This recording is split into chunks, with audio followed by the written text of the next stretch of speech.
Hello, dear student. Assalamu alaikum. So today we will discuss about STS BS in Nursing past paper of Doha Institute, Hyderabad. Most repeated past paper on the basis of physics. So spring 2025 for admission test. Okay. So आज हमने जो है कुछ पास paper जो है discuss करने हैं जो एस टी एस वालों ने आज तक जो भी मतलब के टेस्ट करवाते आ रहे हैं, जो भी उन्होंने टेस्ट किए हैं, सो उनके हिसाब से जो भी पास पेपर हुए हैं, मतलब के टेस्ट हो चुके हैं 2025 में जो होने वाली है टेस्ट, उनके लिए जो पास पेपर हैं 2022 के।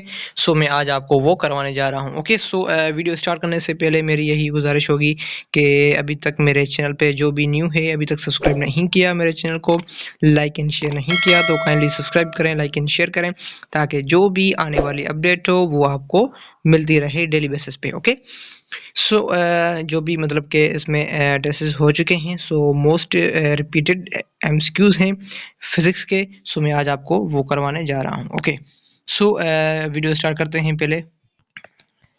Okay, so first of all, first MCQs में कह रहा है कि the SI unit of intensity of a light. Okay, so first of all तो हमें ये जाना है कि light intensity of a light का जो SI unit होता है हमारे पास वो कैंडेला होता है, और न्यूटन तो हमारे पास नहीं है, केल्विन भी नहीं होता, किलोग्राम भी नहीं होता। Okay, so candela is the unit of intensity of light. Okay, so then चलते हैं नेक्स्ट MCQ की तरफ। ओके, सो सेकंड में कह रहा है कि the number of division the vernier callipers, how many number of divisions on the vernier scale. So vernier scale में कितने नंबर्स जो हैं होते हैं, सो हमारे पास 10 होते हैं, न कि 1 होता है, न कि 9 होता है, न कि 100 होता है। ओके, ओनली 10 नंबर्स होते हैं। ओके, सो देन चलते हैं नेक्स्ट MCQ की तरफ। ओके, सो नंबर थर्ड में कह रहा है कि which of the following is a vector quantity. So आप सभी जानते होंगे जो हमारे पास वेक्टर क्वांटिटी होती है वो हमारे पास कौन सी होती है, जब स्पीड जो हमारे पास होती है वो एज अ स्केलर काम कर रही होती है। ओके, स्केलर क्वांटिटी होती है। देन हम बात करें डिस्टेंस की, तो डिस्टेंस भी स्केलर क्वांटिटी होता है। देन हमारे पास डिस्प्लेसमेंट जो होता है ना, वो हमारे पास वेक्टर क्वांटिटी होता है। जैसे हमारा वेलोसिटी होता है जो वेक्टर क्वांटिटी होता है। देन बात करते हैं हम स्पीड की, तो स्पीड जो है हमारे पास वो स्केलर क्वांटिटी होती है। ओके, और distance, speed, power is scalar quantity only except displacement having vector quantity. Okay, then चलते हैं नेक्स्ट एमसीक्यूज की तरफ। Okay, when air is released from an inflated balloon, it shoot off is an example of, you know very well, this law is known as first law of thermodynamics, law of motion, then law of conservation of energy, then weight, और law of conservation of momentum. So he says कि जो हमारे पास air होती है वो release की जाती है, जो हमारे पास एक बलून होता है, इन्फ्लेटेड बलून, उसमें जो रिलीज एनर्जी होती है, देन बलून जो होता है वो ऊपर चला जाता है। ओके, सो उसमें जो हमारे पास कंजर्वेशन होती है वो हमारे पास कौन सी होती है, law of conservation of momentum होती है। ओके, न कि हमारे पास फर्स्ट लॉ ऑफ मोशन होता है, न कि law of conservation of energy होती है, न कि हमारे पास वेट होता है। सो इसमें law of conservation of momentum होता है। ओके, सो देन चलते हैं नेक्स्ट एमसीक्यूज की तरफ। ओके, आपको बात समझ में आ गया? ओके, देन नंबर 5 की बात करें तो हमारे पास एक बलून है। ओके, जो थ्रोन किया जाता है vertically upward, it velocity at the highest point is known as. जब हमारे पास एक बलून है, एक बाल है, वो हम जो है वर्टिकली मूव करवाते हैं अपवर्ड। ओके, सो उसकी वेलोसिटी जो होती है हाईएस्ट पॉइंट पे, जैसे यहाँ एक बाल को हमने जो है थ्रो किया, ओके, जहाँ वर्टिकली। ओके, तो ये अपवर्ड जो मूव करेगा इसकी मेन पॉइंट है, ये इसकी मेन पॉइंट है, ये डॉट में दे रहा हूँ, इसकी हाईएस्ट पॉइंट है। सो हाईएस्ट पॉइंट पे जो हमारी बॉडी की जो वेलोसिटी होती है वो हमारे पास 0 हो जाती है। ओके, जो हमारे पास एक्सेलरेशन होती है वो मैक्सिमम हो जाती है। सो मैं एक्सेलरेशन जो होती है वेलोसिटी से इन्वर्सली रिलेशनशिप रखती है। ओके, डायरेक्टली नहीं रखती, क्योंकि ये एक बढ़ जाता है तो दूसरा कम हो जाता है। सो वेलोसिटी जो है हमारे पास 0 हो जाती है तो एक्सेलरेशन जो है हाई हो जाता है। ओके, देन बात करते हैं नेक्स्ट एमसीक्यूज की। तो if the mass of body is doubled while keeping the force constant, जब हमारे पास बॉडी पे जो मास है, बॉडी का जो मास है वो डबल्ड हो रहा हो, ओके, तब हमारे पास फोर्स कांस्टेंट हो, देन उसकी एक्सेलरेशन जो होगी वो हमारे पास 1/2 हो जाएगी। ओके, न कि उसकी डबल्ड हो जाएगी, न कि उसकी 1/4 हो जाएगी, न कि उसकी 4th टाइम हो जाएगी। सो ओनली हमारे पास मास ऑफ बॉडी जो डबल होता है, जैसे कि फोर्स उसका कांस्टेंट हो, जब उसकी एक्सेलरेशन जो होगी वो हमारे पास कौन सी होगी, कितनी होगी, 1/2 हो जाएगी। ओके, सो देन चलते हैं नेक्स्ट एमसीक्यूज की तरफ। देन नंबर 7 में कह रहा है कि the first law of thermodynamics, first law of motion is also known as law of inertia. जब हमारे पास फर्स्ट लॉ जो ऑफ मोशन जो होता है वो उसको क्या नाम देता है, लॉ ऑफ इनर्शिया। देन जो हमारे पास सेकंड लॉ होता है उसको हमने क्या नाम देते हैं, so second law it shows the law of acceleration. Okay, so हमारे पास ये था first law, then second law जो होता है वो एक्सेलरेशन को कहा जाता है। ओके, सो देन चलते हैं नेक्स्ट एमसीक्यूज की तरफ।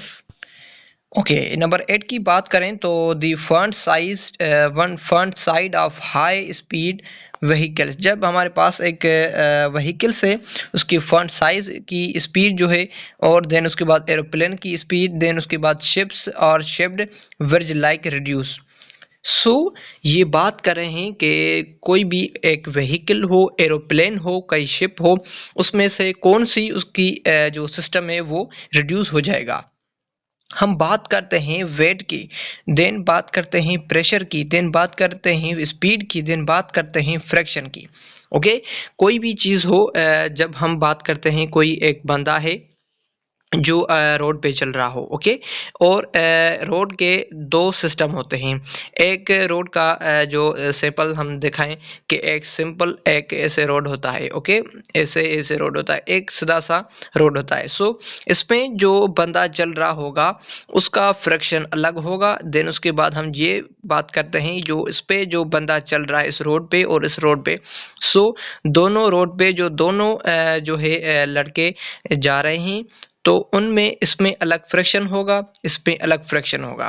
देन हम बात करते हैं उसमें क्या वेट चेंज होगा, जो एक इससे में दूर जा रहा है, ओके, सो एक इसमें जा रहा है, सो मतलब कि इस रोड से जा रहा है और एक इस रोड से जा रहा है, सो इसका क्या वेट कम हो जाएगा, और ये जा रहा है कि इसका जो है इतने साफ रोड पे जो है ये जा रहा है पे, तो हमारा इसका क्या वेट कम हो जाएगा, क्या इसका वेट कम हो जाएगा, क्योंकि कम क्यों नहीं होता, क्योंकि इसमें जो है कोई इसका सिस्टम नहीं होता।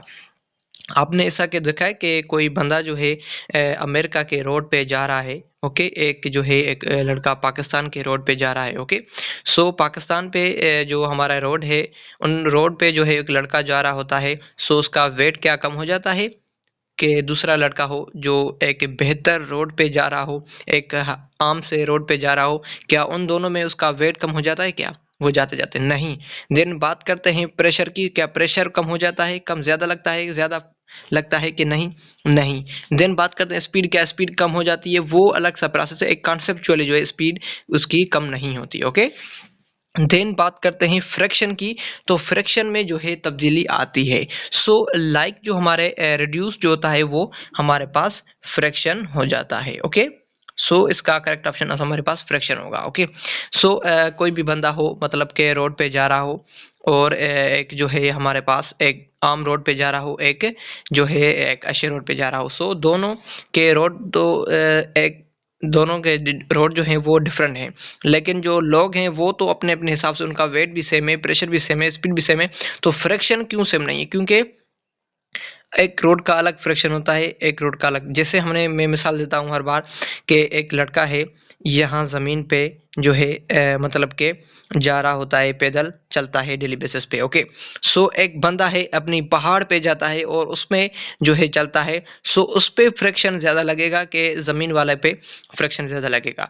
तो जो ज़मीन पे रहता है उस पे ज़्यादा फ्रैक्शन लगेगा, जो ऊपर पहाड़ पे रहता है उस पे फ्रैक्शन जो है कम हो जाता है।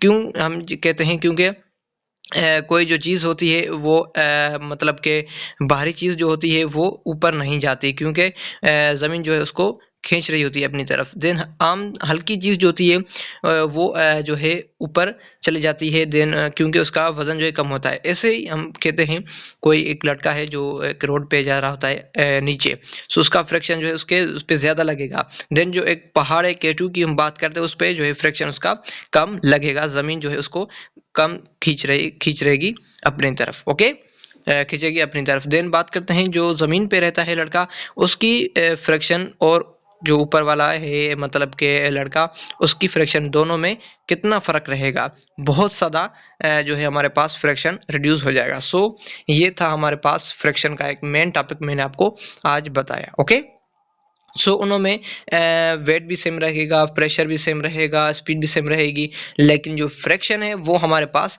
सेम नहीं रहेगा। वो फ्रैक्शन हर जगह पे डिफरेंट डिफरेंट होता है। ओके, सो ये था कुछ जो है मैंने आपको बताई। देन चलते हैं नेक्स्ट एमसीक्यूज की तरफ। ओके ओके, देन नंबर 9 की बात करें तो momentum of moving body depends upon mass, velocity, weight और अदर। सो हमारे पास जो मास एंड वेलोसिटी होता है वो दोनों पे जो है हमारे पास मोमेंटम जो है वो डिपेंड करता है। Okay, so in which correct option is D, both A and B. Okay, then चलते हैं नेक्स्ट एमसीक्यूज की तरफ।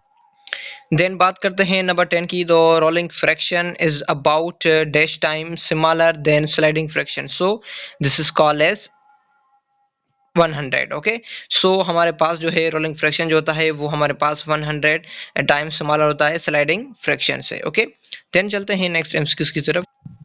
ओके, देन 11 में कह रहा है कि when object is at rest the force of fraction is known as. जब हमारे पास कोई ऑब्जेक्ट होता है रेस्ट में तो उस फोर्स को हम कहते हैं, उस फ्रैक्शन को क्या कहते हैं, static fraction. Not a limiting fraction, not a kinetic fraction, not a dynamic fraction, so only static fraction. Okay, then चलते हैं नेक्स्ट एमसीक्यू की तरफ। सो अभी तक मेरे चैनल पे जो भी न्यू है, अभी तक मेरे चैनल को सब्सक्राइब नहीं किया, लाइक एंड शेयर नहीं किया, तो काइंडली सब्सक्राइब करें, लाइक एंड शेयर करें, ताकि जो भी आने वाली अपडेट हो वो आपको डेली बेसिस पे मिलती रहे। ओके, सो चलते हैं अभी नेक्स्ट पे। Okay, so if the direction of parallel force is same then those are force is known as like parallel.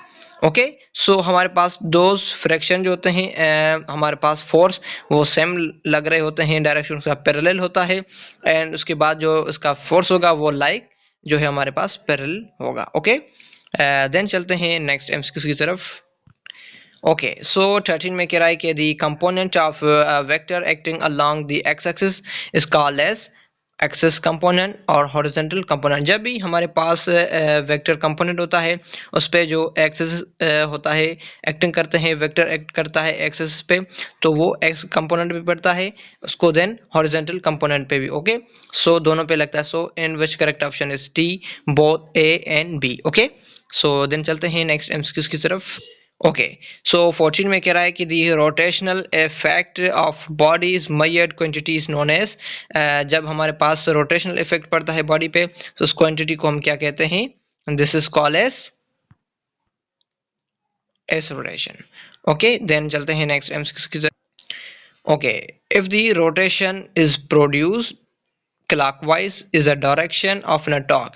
आप सभी जानते होंगे जब भी हमारे पास रोटेशन जो होती है क्लॉकवाइज उस डायरेक्शन में मूव कर रहा होती है बॉडी क्लॉकवाइज में, सो उसका जो डायरेक्शन हमारे पास टॉर्क का होता है वो हमारे पास वो नेगेटिव हो जाता है। So in which correct option is B, negative. Okay, so जब हमारे पास क्लॉकवाइज नहीं होता रोटेशन बॉडी की जो है हमारे पास एंटी क्लॉकवाइज होती है, सो उसका डायरेक्शन जो टॉर्क का हो जाता है वो हमारे पास पॉजिटिव हो जाता है। ओके, देन चलते हैं नेक्स्ट एमसीक्यूज की तरफ।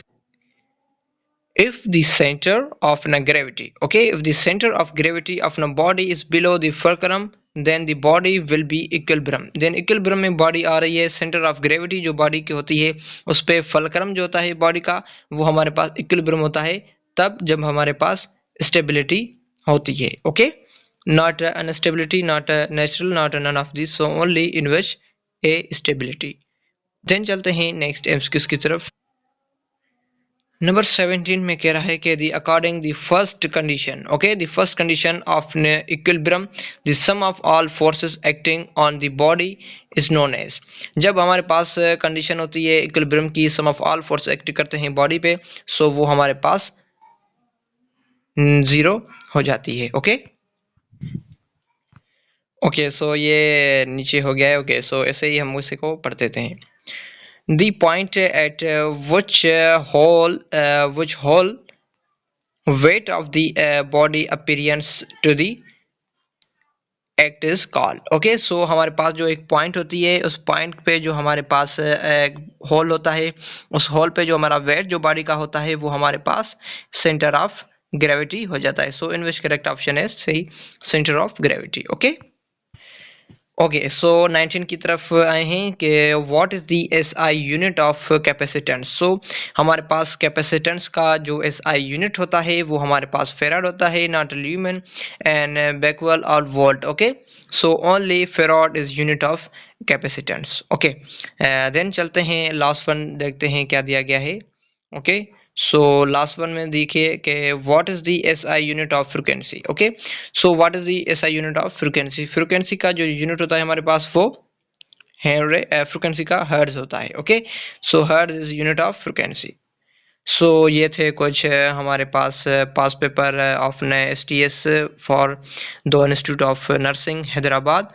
ओके, सो उसमें जो भी MCQs पास पेपर से रिपीटेड हुए हैं, जो भी STS वालों ने आज तक करवाए हैं 2022 में, सो मैंने वो सारे आज आपको करवाए। ओके, सो मुझे उम्मीद है कि आपने जो है बहुत मतलब कि आप में कॉन्फिडेंस आया होगा, बहुत चीज़ जो है आपने थैंक्स जो है अचीव करनी मतलब के की होगी। ओके, सो मुझे दीजिए इजाज़त, मिलते हैं नेक्स्ट वीडियो में। सो अभी तक मेरे चैनल को सब्सक्राइब नहीं किया तो सब्सक्राइब करें, लाइक एंड शेयर करें, ताकि जो भी आने वाली अपडेट हो मैं डेली बेसिस पे जो भी शेयर करता हूं तो वो आपको डेली बेसिस पे मिलती रहे। ओके, सो जो भी बच्चे को चाहिए ये PDF तो वो मेरी डिस्क्रिप्शन में लिंक दी गई है व्हाट्सएप की, तो उसमें ग्रुप ज्वाइन करके आप उसमें से जो है PDF डाउनलोड कर सकते हैं। ओके, सो उस पर आप कर सकते हैं। देन उसके बाद जो भी मतलब अभी तक मेरे पिछले लेक्चर्स जो हैं प्रीवियस लेक्चर्स नहीं सुने तो काइंडली वो भी देखें, ताकि जो भी आपका कॉन्सेप्ट हो वो आपका क्लियर हो जाए। ओके, सो मुझे दीजिए इजाज़त, मिलते हैं नेक्स्ट वीडियो में। Thank you, best of luck.